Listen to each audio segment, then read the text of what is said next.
sex before the fight, which I don't understand. Like I don't get it. Like, so we talked to the men, right? Yeah. And they're like, I don't want to release in that manner. Yeah. While I'm preparing for a fight. Absolutely. I saw you talk. I think you talking to Angela Yee. Yeah. And you were talking about it. And you were saying, what the women do. You was trying to find a word for it. What do you feel that does for you in preparation for a fight? Because what it's doing is taking 6 weeks off of practice and making a baby. Well, we don't want to get pregnant before the fight. That's one thing. But 2-on-1. Barbershop conversations, man. Hopefully everyone is having a wonderful July. The family's at Disneyland for 2 days. So I don't know what to do with myself, man. I guess I'll do some gardening or something. I worked in LA yesterday. And y'all just saw the Carissa Shields on the pivot. I saw it on my Instagram feed. As I told you guys, I've blocked Carissa Shields, but she just consistently just pops up. And the pivot interviews good people. They have great moments. They have great moments on their show. So I'm just a curator of the truth. And as I told you guys, as I've gotten older, I get more and more conservative. I believe that we're all in the same age demographic, right? 45 to 55, somewhere in there. The three gentlemen on the pivot. And I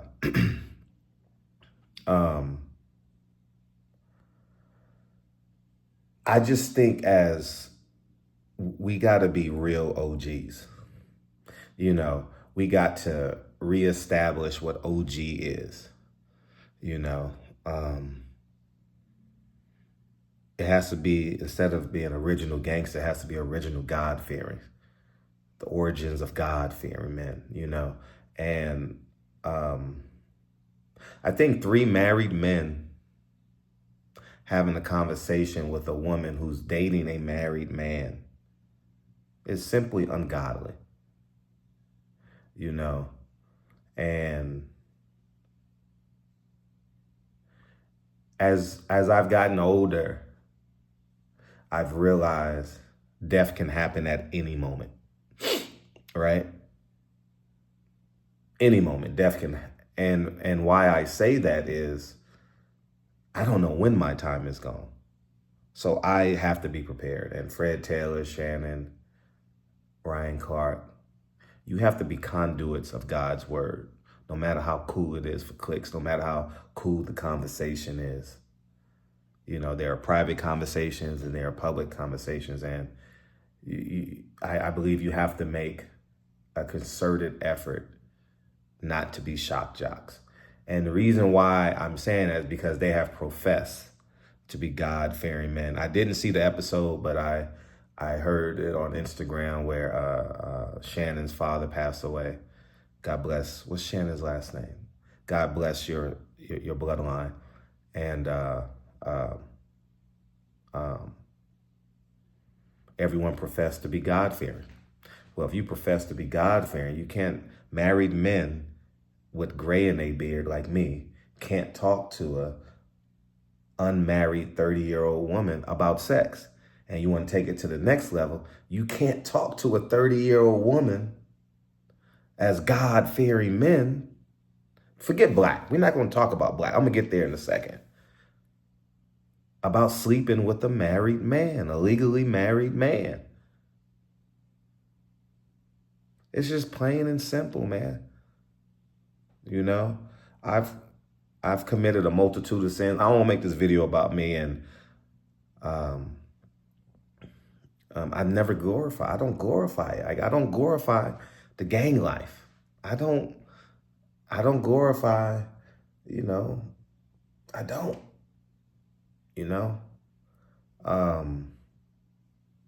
I think we are our worst enemies.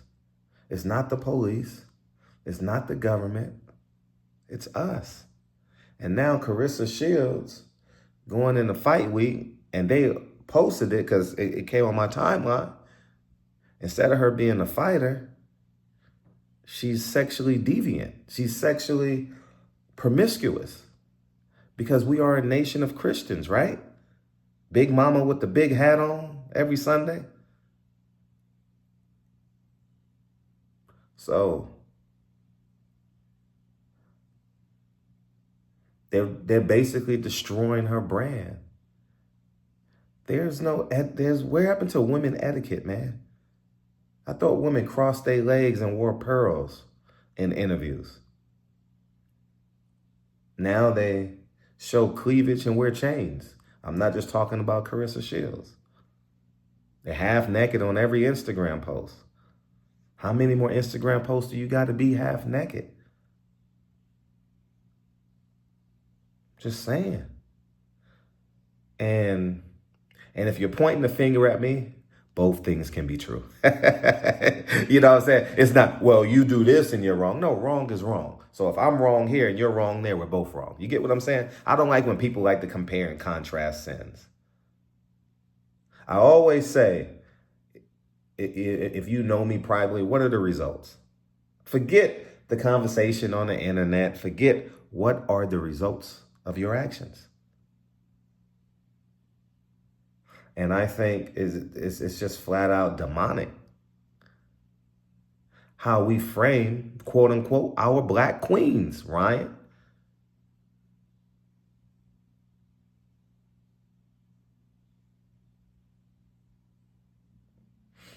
I saw another clip. I'm not watching the interview, but when you click on that clip, another one comes, man. It's just the weirdest, man. It's amazing. But I saw a clip where Carissa Shields says Big Meech is coming to the fight. She got excited because Big Meech is coming to the fight. And in the very same breath, I've heard in other interviews where she's had family members on crack, selling crack and this and that. And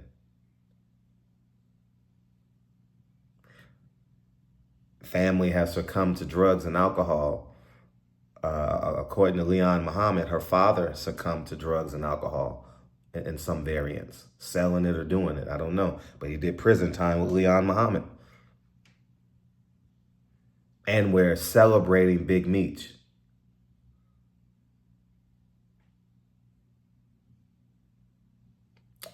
I get it. Sex, drugs, and rock and roll. I get it. This week is a great week for us, man. As you guys know, I'm coaching my son. My nephew's here with me for the summer. Only got 3 men that comes out of my lineage, you know, my son and my 2 nephews, you know, and you guys, it's well documented that, well, not well documented, but you guys know of my older nephew who did 10 years in jail. I'm not going to allow that to happen to my younger nephew. You know, I was 22, 23 at the time, you know, and he lived with me, and I wasn't mature enough. And, you know, he went off and committed crimes, and I did my best with him, you know, at the time with my level of education and my level of life experiences. So now that I am an affluent uncle, for the purple lip community, that means wealthy, family man. Every summer, my nephew stays with me for 6 weeks. Comes to LA and stays with me for 6 weeks. They're in Disneyland. And because I need you guys to understand who I am today. Not who I was before COVID, who I am today. And I'm planning my family reunion. I'm paying and planning for my family reunion. 100 people will be in the building in Norfolk, Virginia. That's simply it. That's where my family originated from. That's where my grandfather, you know, took me every summer. You know, I stand tall. I have to honor what he instilled in me. And that's who I said that to say that's who I am today, right? And I think we need to be more intentional. Intentional. We need to be more intentional about being prepared to die. And what I mean by that is being more godlike. You get what I'm saying? We're all a work in progress, but this segment, I saw like a minute, 45 seconds. It's obviously you saw it before this video. And y'all can love me or hate me. I don't give a damn, you know. But projecting black women as promiscuous, because that's what it is when you're not married. You're promiscuous. You get what I'm saying? You're not engaged. You can't be engaged because he's married. So that means you've known him while he was married, had sex with him while he was married, and he's still married. You get what I'm saying? And he's a rapper. So you got like double negatives floating all the way around. And for 3 married men to sit there and talk to her as if she's one of us.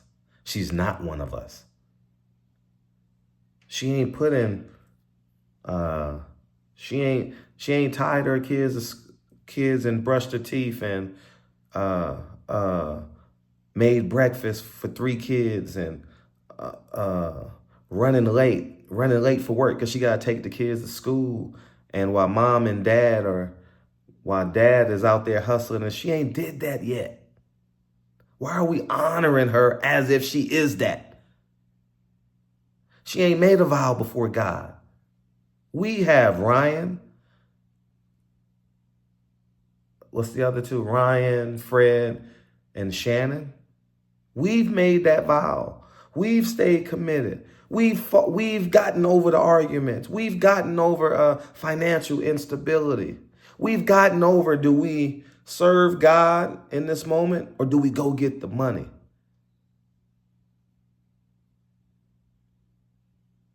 We fought through so much. We fought through our vices and stayed with the woman that created our kids.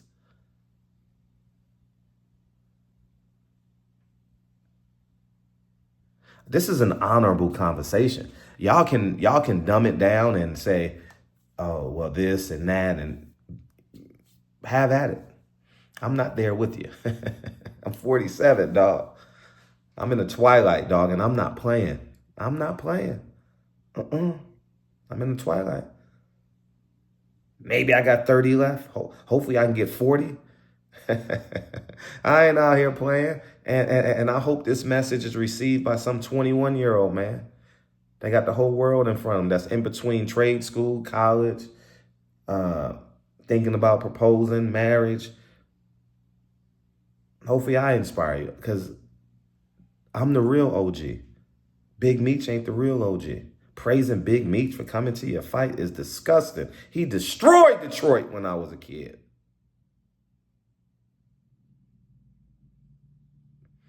Atlanta. We're not 25 anymore, Dorothy. We're not 25. We're 45 and 55, Fred, Shannon. And I'm saying your first name because I am your contemporary.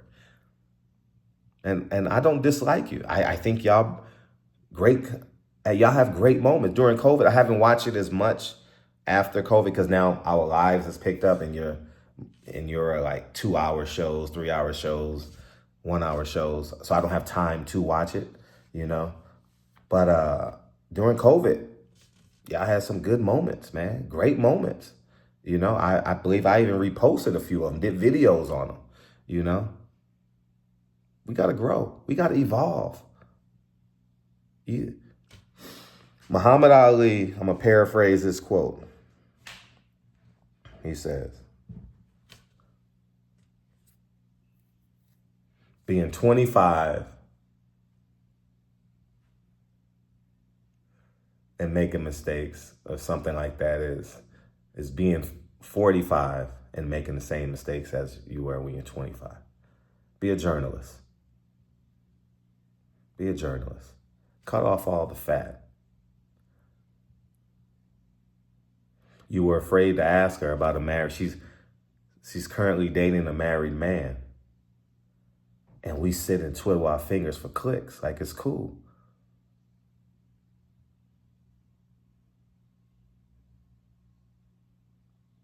I mean, I could bring out the Bible verses. Because what we not going to do is repurpose God's word. We ain't going to do that.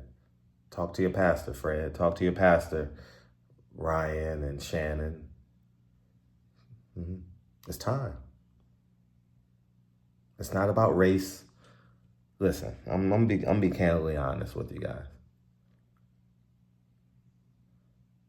Racial experiences amongst married, wealthy men are far and in between. Whether you're black, white, Indian, because we control where we go. Yeah, we pay to go into private clubs. We either have our own business or we work for an upper crust business or entity, or you get what I'm saying? It's not about race. It's about assets. Like, am I an asset to you? We choose where we want to go. I don't experience racism daily. I don't. And as you get older, you only go to 5 places a day anyway. 4 places, go to your favorite coffee shop, you drop the kids off, you go to work, you go work out a little bit, you go get your favorite sandwich, you pick the family up, you sit your ass down and you watch Monday Night Football. Don't be, I'm telling you, this is the truth. I'm in the gym right now. I'm going to work out a little bit. I'm going to work out twice a day. You know what I mean? I'm going to work out a little bit. I'm going to FaceTime my kids at Disneyland. And I'm going to go in the garden, pull some weeds. You know what I mean? Shoot a little basketball while I'm back there. You know, I might watch a little TV, you know. And that's my day. I'm being honest. And as you get, like I said, as you get older, you become more conservative. You're not out at the club. Half-naked women don't turn you on at 50.